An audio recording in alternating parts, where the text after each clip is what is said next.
बिस्मिल्लाहिर्रहमानिर्रहीम। अस्सलाम वालेकुम सेवन्थ क्लास। उम्मीद है आप लोग सब खैरियत से होंगे। आज हमारा चैप्टर नंबर है 13।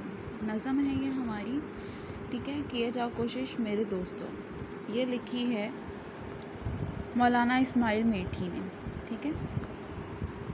अच्छा जी, पहली बात ये कि इस नज़म के अंदर उन्होंने किस बात पर मेन जो चीज़ है वो हमारी किस पे फोकस किया है, मेहनत करने पर और कोशिश करने पर। कि अगर आप एक दफ़ा फ़ेल हो जाते हो तो आपका ये इसका मतलब बिल्कुल नहीं होता कि आप लोगों ने अगली दफ़ा ट्राई करना ही नहीं है, ठीक है। जिस तरह चूंटी की मिसाल ले रहे हैं, चूंटी आपको अगर आपने इसको चढ़ते हुए देखना है, वो दरख्त पर जब चढ़ती है तो वो बार बार गिरती है, लेकिन क्या करती है वो वहाँ से हार नहीं मानती, अपना रास्ता नहीं बदलती। उसको पता है कि उसकी मंजिल यहाँ पर है, उसकी सही जगह यहाँ पर है, उसने यहीं पहुँचना है। तो वो उस चीज़ के लिए बार बार कोशिश करती रहती है, ऊपर चढ़ती रहती है और आखिर वो वहाँ तक अपनी जगह पर, अपनी मंजिल पर पहुँच जाती है।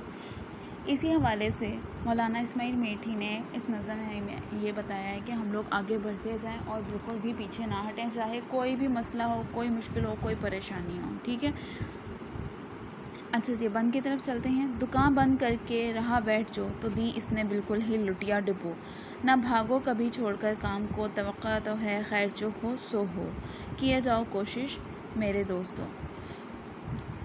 इसमें पहले हवाले में बात आ गई कि आप काम के हवाले से जहाँ पर जाते हैं, ठीक है, कि अगर आपका कोई भी काम है, किसी भी तरह का काम है, कोई भी दुकान है, कोई आपका स्टोर है, कुछ भी है, अगर आप वो बंद करके बैठ जाओगे कि आप कहोगे कि हमारे यहाँ तो कोई आता ही नहीं है, कोई ख़रीदारी नहीं होती है, कोई कुछ लेकर नहीं जाता, हमारी कोई चीज़ सेल नहीं होती है, या हमारे पास कोई काम नहीं है, लोग हमारे पास आना पसंद नहीं करते हैं, तो हम दुकान बंद करके बैठ जाते हैं, उसको फ़ारिग कर देते हैं, मतलब हम जाते ही नहीं हैं। तो उसका मतलब ये होता है कि लुटिया डुबो देना, आपकी इज़्ज़त बिल्कुल ख़त्म हो जाना, आपका कारोबार, आपका काम बिल्कुल ठप हो जाना। ना भागो कभी छोड़कर काम को, तवक्को तो है खैर जो हो सो हो। कभी भी किसी भी काम को जो आप लोग पकड़ते हो, चाहे वो आपका पढ़ना लिखना कुछ भी है, कोई नया काम करना है, तो वो आप उसको छोड़ो मत। जो काम आपने शुरू कर दिया है उसको Aahista Aahista step by step करते जाओ, ताकि वो आपका काम अच्छे तरीके से हो जाए और अच्छे की उम्मीद रखो।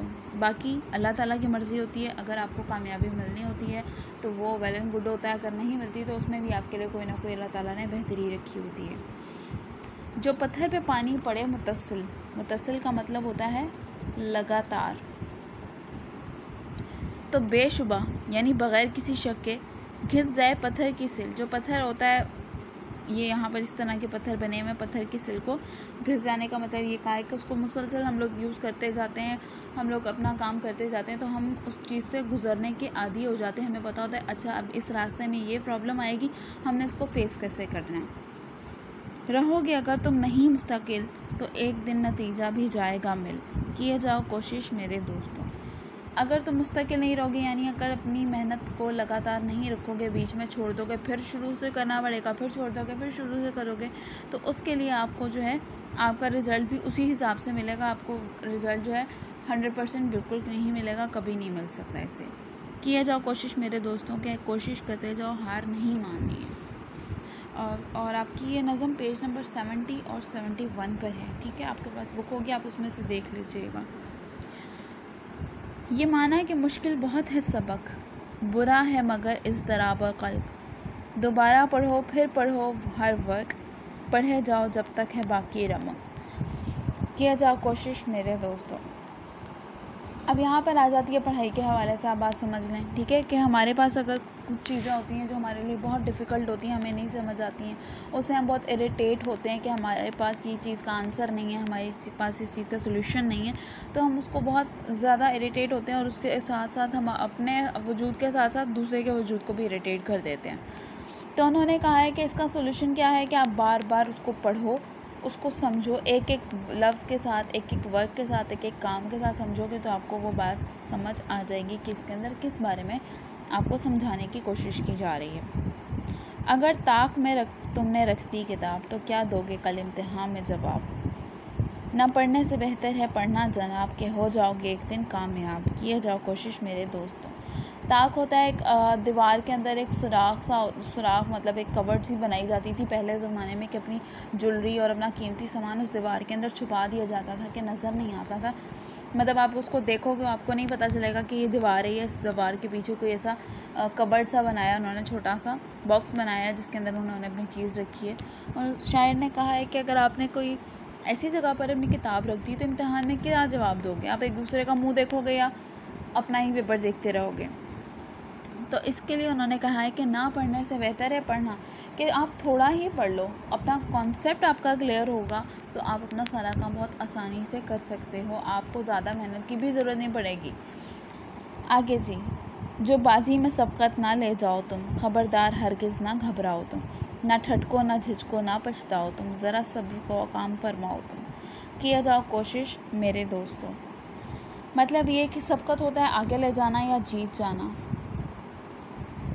ठीक है।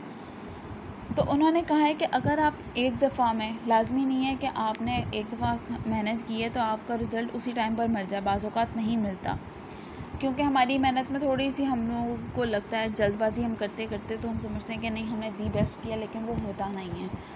तो उसके लिए उन्होंने कहा कि अगर आपको नहीं आप जीतते हो तो आपने उस चीज़ से घबराना बिल्कुल नहीं है कि यार मैं तो हार गया, लोग मुझे क्या कहेंगे। तो उस बात को छोड़कर आपने क्या करना है कि अपने आप को ना गिल्ट में लाना है, ना अपने आप को कोसना है, ना अपनी एफ़र्ट्स को कोसना है। आपने उन एफ़र्ट्स को डबल कर देना है कि हमने ये काम किया, अब इसको मैं डबल पावर से अपना काम करूँगा, ठीक है। और सब्र ज़रूरी होता है कि जहाँ पर सब्र होता है अल्लाह ताला सब्र करने वालों के साथ हैं, इन्नल्लाह मअ साबिरीन। तो इसके लिए उन्होंने भी ये कहा है कि जब तक हमारे पास सब्र होगा हम बहुत आसानी से काम कर सकेंगे। हमें पता होगा हाँ जी हमारा काम हो रहा है, बिल्कुल सही हो रहा है, तो वो आहिस्ता आहिस्ता ही स्टेप बाय स्टेप ही अपनी चीज़ों पर पहुंचता है, ठीक है।